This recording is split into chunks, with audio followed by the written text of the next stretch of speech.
Salam sahabat kabar yang dikasihi Tuhan, senang sekali kita bisa bertemu kembali. Saya percaya bahwa kasih setia Tuhan, anugerahnya dan juga kebaikannya selalu menyertai dan selalu diberikan dalam kehidupan kita semuanya. Sahabat kabar yang dikasihi Tuhan, pada kesempatan kali ini kita akan belajar dari Nabi Yunus, di mana kita tahu bersama bahwa Nabi Yunus ini adalah Nabi yang dipercaya Tuhan untuk menyampaikan pesannya kepada orang-orang yang ada di kota Niniwe. Saya akan bacakan dari Yunus pasal 2 ayat 1. Berdoalah Yunus kepada Tuhan Allahnya dari dalam perut ikan itu, katanya. Sebenarnya misi Yunus itu besar sekali, karena Tuhan melihat bahwa kota Niniwe itu adalah kota yang sudah penuh dengan dosa, hanya kejahatan dan kejahatan saja yang ada di sana. Dan Tuhan mau Yunus menyampaikan pesannya kepada kota Niniwe supaya orang-orang Niniwe bertobat. Tetapi justru sebaliknya, Yunus melarikan diri, dia pergi ke kota Tarsis. Dan ketika dia sudah membayar untuk berangkat naik kapal, yang terjadi justru sebaliknya. Kapal itu diombang-ambingkan oleh badai yang sangat besar, dan pada akhirnya kita tahu bersama bahwa Yunus dilemparkan ke dalam lautan yang penuh dengan badai itu. Maka atas penentuan Tuhan, datanglah seekor ikan besar dan menelan Yunus. Sehingga dikatakan dalam ayat 2 ini, Yunus berada dalam perut ikan itu. Dan saya mau berkata kepada kita sahabat kabar yang dikasihi Tuhan, ketika Yunus tidak taat, dia berdoa kepada Tuhan. Apakah doanya dijawab Tuhan? Kita akan melihat dua doa yang dipanjatkan oleh Yunus.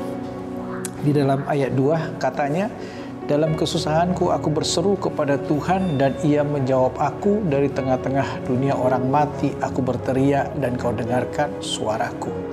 Di sini kita bisa melihat bersama bahwa yang dilakukan Yunus pertama sekali ketika dia berada dalam perut ikan itu, dia berdoa kepada Tuhan, dan di dalam doanya itu dia berseru kepada Tuhan. Yunus berseru kepada Tuhan dan dia yakin bahwa Tuhan pasti menjawab doanya.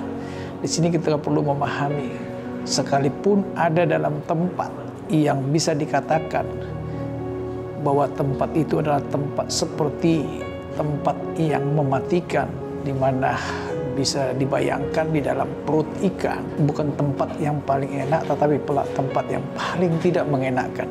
Tapi kita bisa melihat di sini, Yunus masih memiliki keyakinan ketika dia berseru kepada Tuhan bahwa Tuhan pasti menjawab doanya.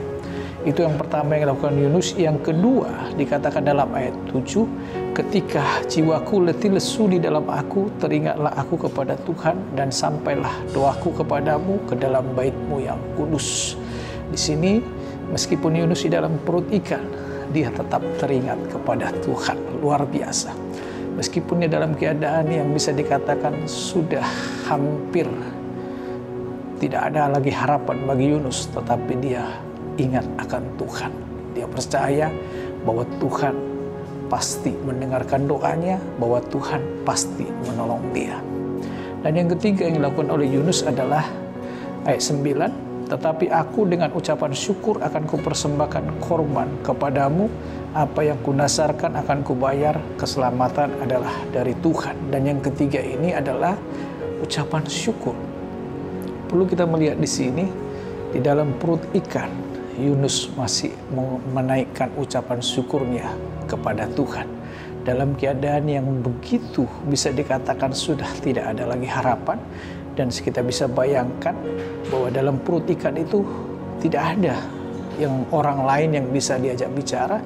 Bahkan aromanya justru bisa dibayangkan tidak enak semuanya.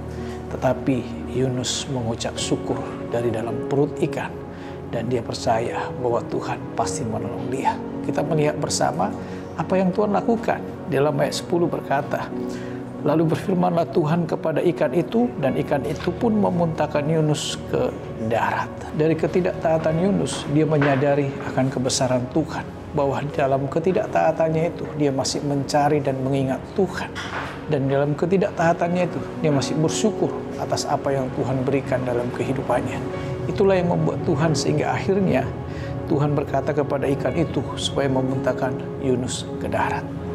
Sahabat kabar yang dikasihi Tuhan, kita melihat di sini bahwa doa-doa yang kita panjatkan, doa-doa yang kita naikkan kepada Tuhan dengan segala ketulusan hati kita, dengan segala kerinduan kita kepada Tuhan, dengan segala kesusahan-kesusahan yang kita alami, dengan segala kesulitan-kesulitan yang sedang terjadi dalam kehidupan kita, itu semuanya didengar oleh Tuhan.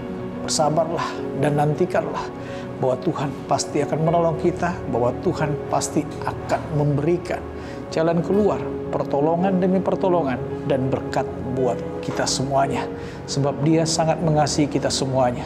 Sebab Dia sangat mengerti keadaan kita, ketidakberdayaan kita, ketidaktaatan kita. Mari datang kepadanya. Mari kita percaya kepada Dia dan belajarlah untuk taat kepada Tuhan.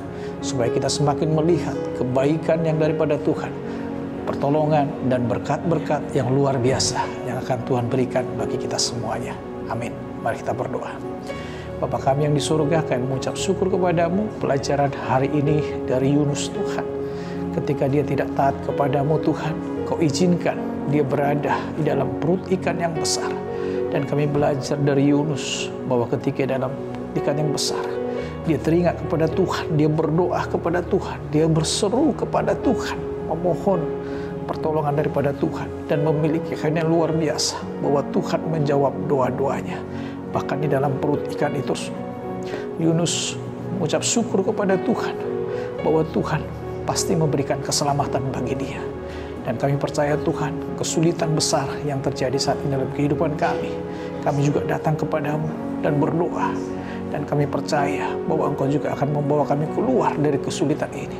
Dan Engkau pasti menolong kami dan memberkati kami dengan cara-Mu yang luar biasa. Kami percaya Engkau Allah kami yang hidup, Allah yang berkuasa sepenuhnya atas segala sesuatu yang ada di muka bumi ini. Terima kasih Bapa, dalam nama Tuhan Yesus. Haleluya.